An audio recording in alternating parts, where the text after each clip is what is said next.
Today, we're going to talk about the mistakes you want to avoid during that remodel project. This is Jessica Duncan's Just My Opinion, and I'm Jessica. There is no handbook to owning a home. That's why I go beyond the transaction and share with you my opinion, tips, and insights for adulting made simple. So today we're going to talk about all of those remodeling mistakes you want to avoid. There's a lot of times people end up over their head in a remodel, and we're going to talk about those and how to avoid them. So first, let's talk about the types of remodels. So you can do an entire house remodel, maybe starting at one end, working your way the other, or you can do a one-room remodel, maybe a kitchen or a bathroom. That could be a major remodel, even though it's only one room. Or you can do an addition. Maybe it's adding on to your house. So there's several types of remodeling, and we're going to take all those into consideration when we talk about these items you want to avoid.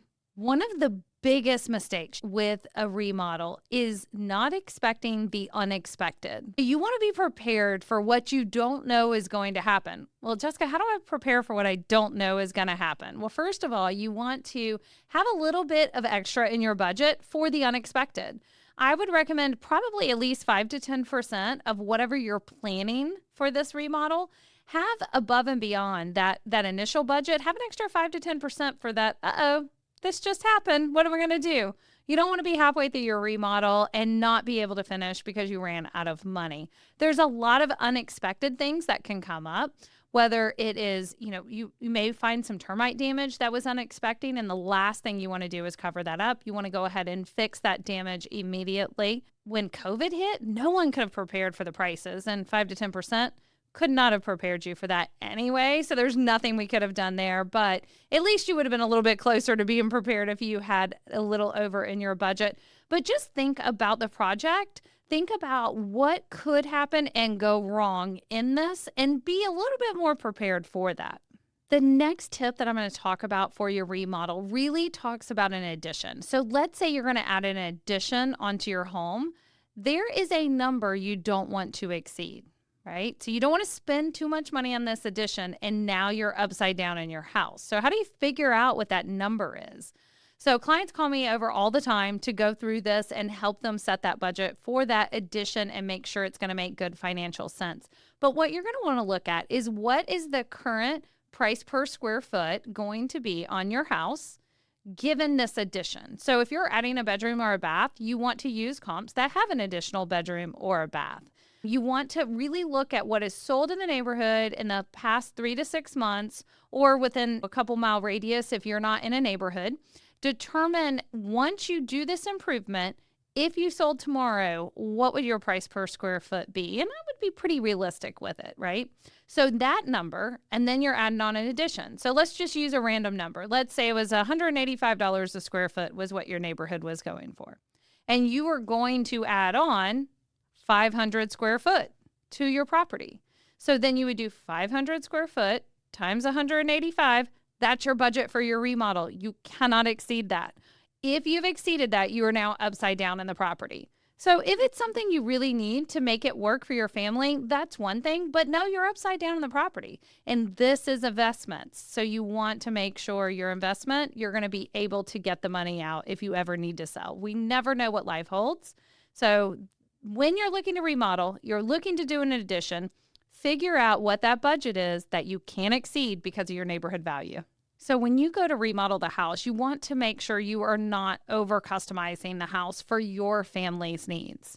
This is an investment. You have to be able to resell your home. And if you are over customizing that to fit your needs, not the broad scope of other people's needs, you may be spending money that makes your house harder to sell in the future, which in turn could mean losing you money. So I'll give you a little example of this of a customer I just recently helped.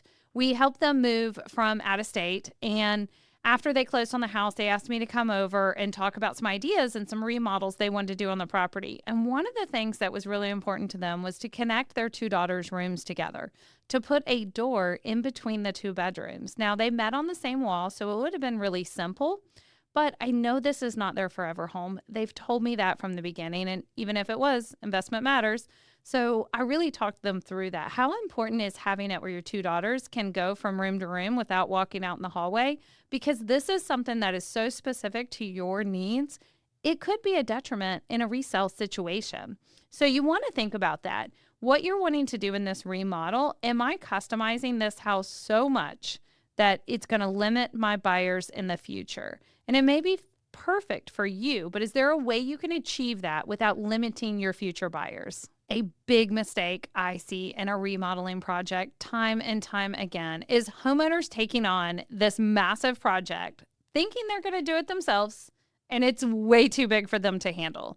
So they decide they're going to do a total kitchen remodel with no help, do all the work themselves, and they have no experience doing it. This is not a good idea, right? So they end up halfway through the project. They've tore out, and they may not have made good decisions halfway through the project on what they tore out, what order they completed things. And now they're stuck and they can't finish it. And they finally realize this is too big for me. And they have to call in an outside source to finish it. A lot of times that ends up costing them more money. So you want to think about that project. Do you really have the skill set to do it? And can you do it on your own? Make sure that you are not going to end up having to call in another professional to finish this project because you can't do it. And that goes too for if you have family members. So a lot of times people say, well, I got a family member that does this for a living and they can help me. Yeah, clarify that. Look at their work. Make sure they really can handle that project as well, because you also don't want them walking out on the job and you having to hire someone else. And if you didn't do it in the right order, this can really cost you a lot of money. When you're remodeling or doing an addition, there's certain orders of procedure that you really want to do stuff to prevent causing mistakes and more money in the future. So what do I mean by that? So I'm going to tell you an example of a project that you may not have went through the right process and it's going to cost you a little extra money. So you have these specific appliances that you really want to have in your kitchen. You've done your research. You know this is the stove and the features that you want. And you've ordered the cabinets and now you ordered the stove. But you never thought to look at the whole opening and make sure that that stove will fit in that size. And that's a big deal. So I recommend that you really work through the project and think about all of the pieces of it from day one. You know, if you're going to put a backsplash or not put a backsplash, because that depends on how your counter estimate comes in. Are you going to have the 2 to 3 inches block that they do in the back on quartz or granite, or are you not going to have that and you want your backsplash to go all the way down to the countertops? So there's a bunch of different things like that. You don't want to spend too much money making these mistakes. So think through the whole project, pick out all your colors, all your style, all your appliances, and make sure everything's going to be cohesive and go together to save you money in the long run. So this next mistake to avoid is something I see way too often, and that is never finishing a remodel. And what do I mean by this? Never finishing the final details. I can't tell you how many times we go in to list a house and I walk through the house and they're like, where are the thresholds? Oh, yeah. We hadn't done that yet since we replaced the floor. How long ago did you replace the floor? 3 years ago.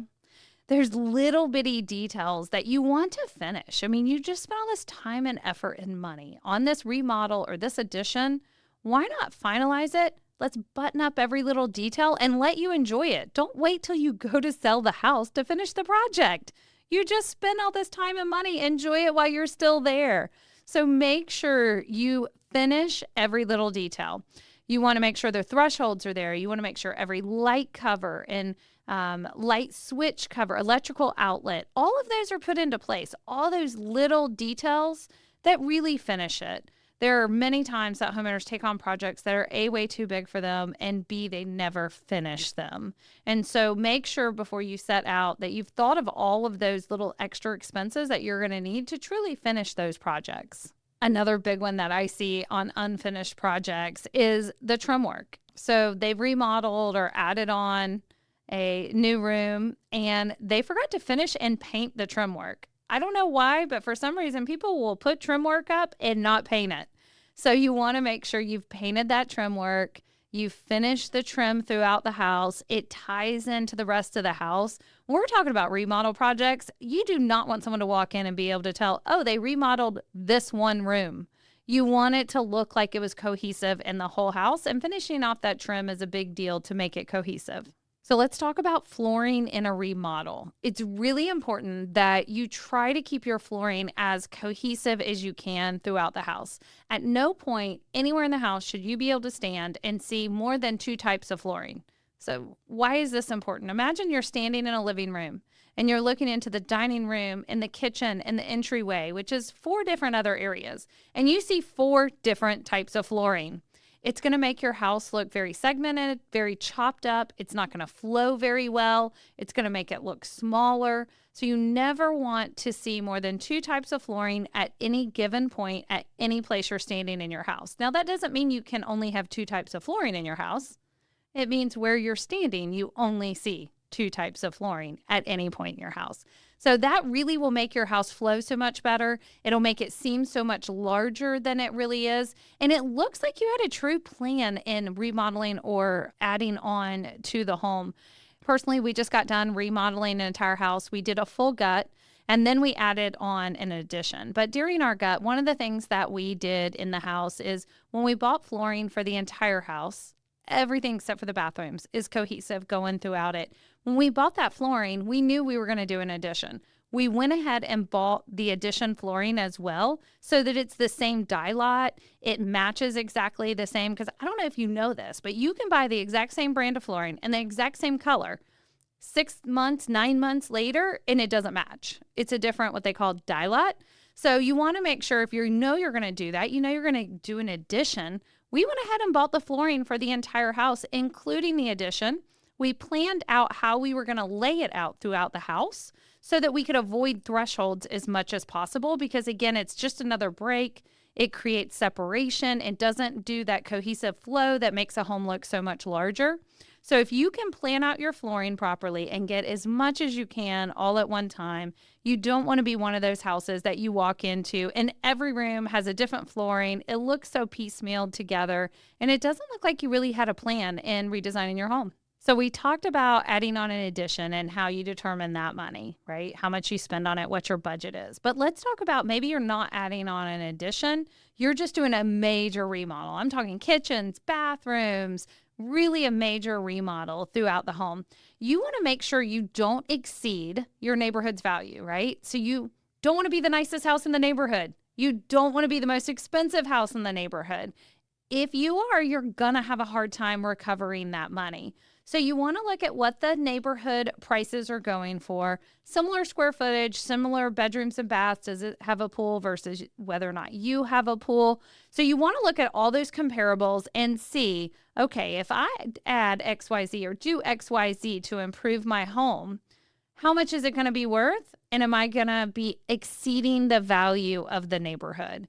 And this happens sometimes. I mean, you may have a neighborhood that has nice, modest homes, but you go in and maybe most of the homes were originally built with Formica, and some have upgraded to granite or quartz, but you decide you are going to order in some amazing marble that is extremely rare, that is 5 to 10 times the price of normal granite countertops. You're probably not going to recover that money, right? You've exceeded the value of a neighborhood. Where maybe you have a, couple $1 million custom home. In that case, it can support that high-end finishing because the other homes have high-end finishings in that price range as well. So you want to make sure you're looking at, when you're done, what is your house going to be worth? And make sure you're not exceeding the value of the neighborhood so you don't end up upside down. Remember, never have the nicest house in the neighborhood. I personally like to buy the ugliest house in the neighborhood and make it, third, fourth nicest in the neighborhood. Not the nicest, but buy the ugliest. Those are always the best investment. Thinking about where you are going to live during the remodel is a huge mistake people make. So sometimes you're going to live in the house, sometimes you're not. How long is this remodel going to take, and what does life look like living in it? It can be hard, especially if you have children that are busy. It can be really hard living in a house during a remodel. I can tell you, me and my husband have lived through many remodels, and our last one, which was one of our biggest ones, there were many times that in our 3-bath house, we only had one working bath. One. During a major remodel, and that bathroom was tiny. It didn't have dual vanities. It was the smallest bathroom in the house, and it was the only one working. So we're arguing over time to brush our teeth in the morning and time to take showers and things like that. So make sure you think about, how is my family going to live through this remodel if you're going to live at the house?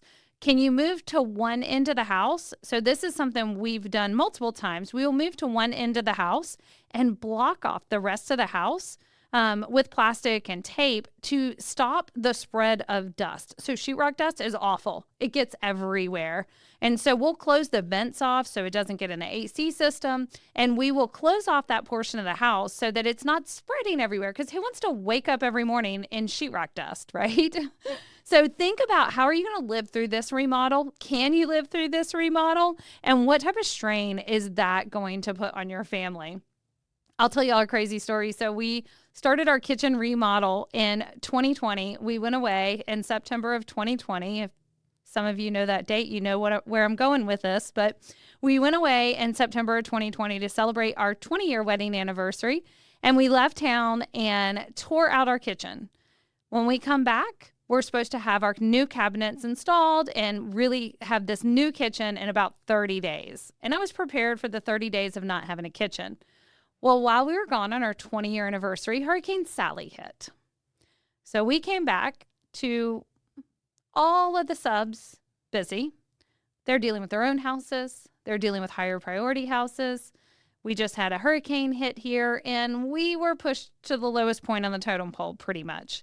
Also, remember, this is during COVID, so prices have skyrocketed. Trying to find material has skyrocketed, and now we have a hurricane. So we ended up cooking on our back porch for 9 months. We washed dishes in a bathtub or a bathroom sink that was one of those old school shell ones that are super tiny. It was a crazy experience, totally unexpected, but you got to think through, how are you going to live through this remodel? And what if there is a delay, unexpected, like a hurricane hitting, and it ends up taking you 9 months to get your kitchen installed? So we talked about flooring a little bit earlier, but let's talk about style. So you want to make sure as you're remodeling, does your house have a continuous style? So have you ever went into a house and seen a kitchen that was completely modern and didn't fit into the rest of the house? Maybe it was a ranch style house with this huge front porch and big wide baseboards, and then you go in the kitchen and it looks like something out of a New York condo.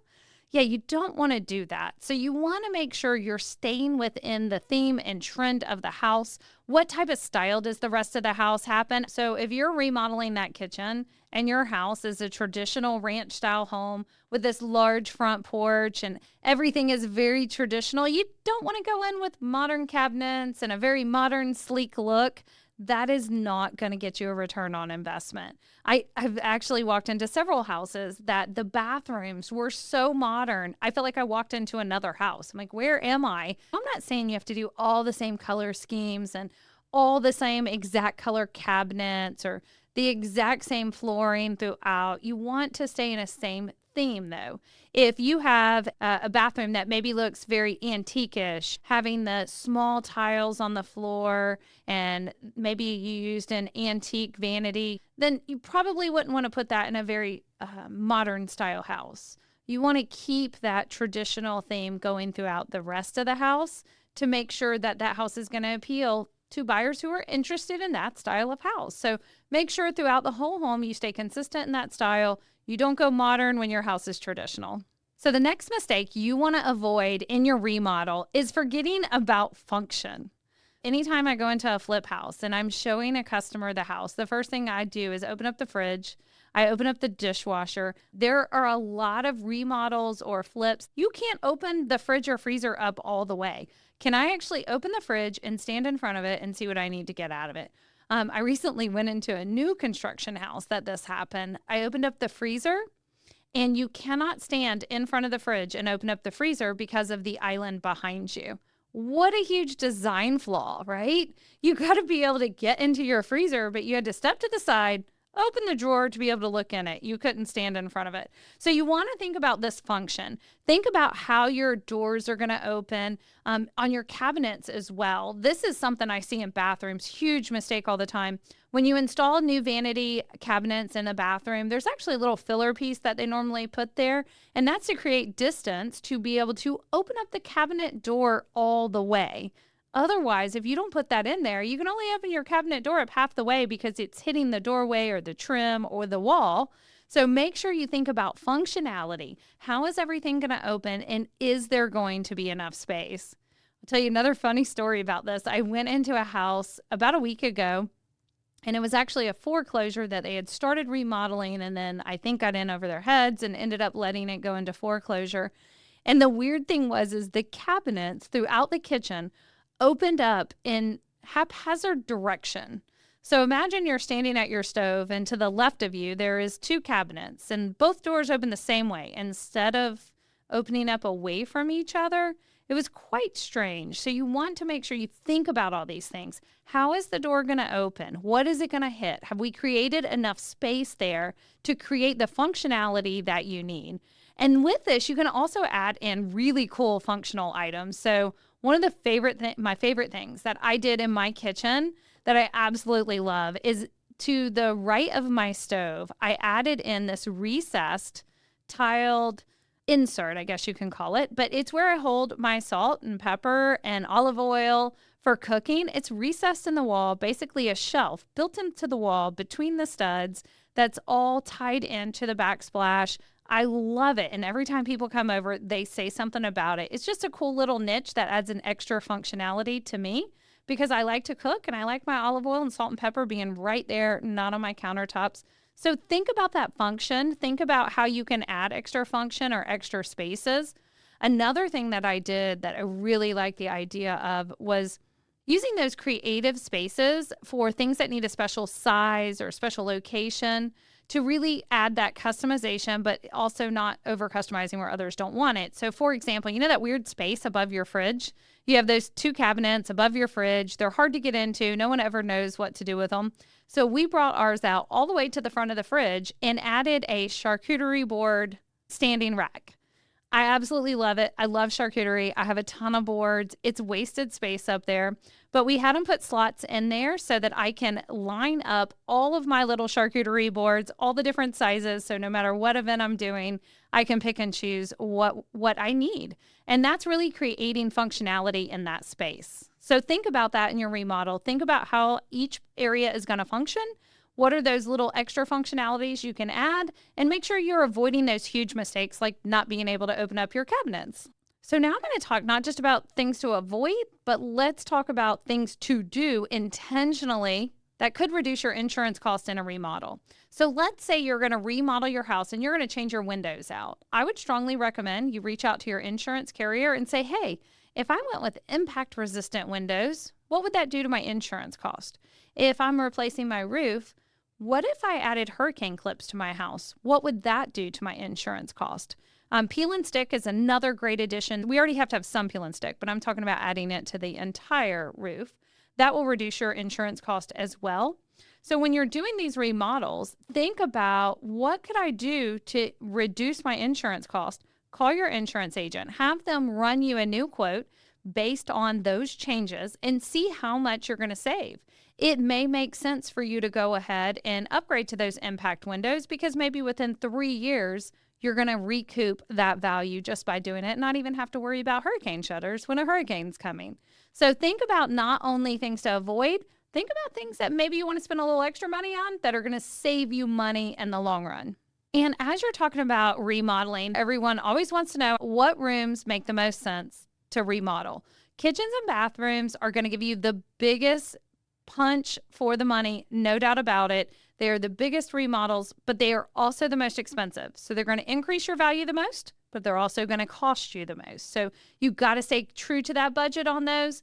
But that is what people want to see when they're coming to look at houses is remodeled kitchens and bathrooms. As long as they're done well, they're really going to help increase the value of that property. All right, so each episode, I like to bring you a home hack. It's just something that I think is cool. It can be an app, it can be a gadget, just some sort of weird thing that I think helps make adulting even more fun. So what I'm going to talk about today is really tied into the remodeling. When you remodel a bathroom, you know, the circulation fan that goes in the bathroom, they're really loud and annoying and I hate them. So I tried to get a quiet one. But the coolest thing ever is they have those on a timer.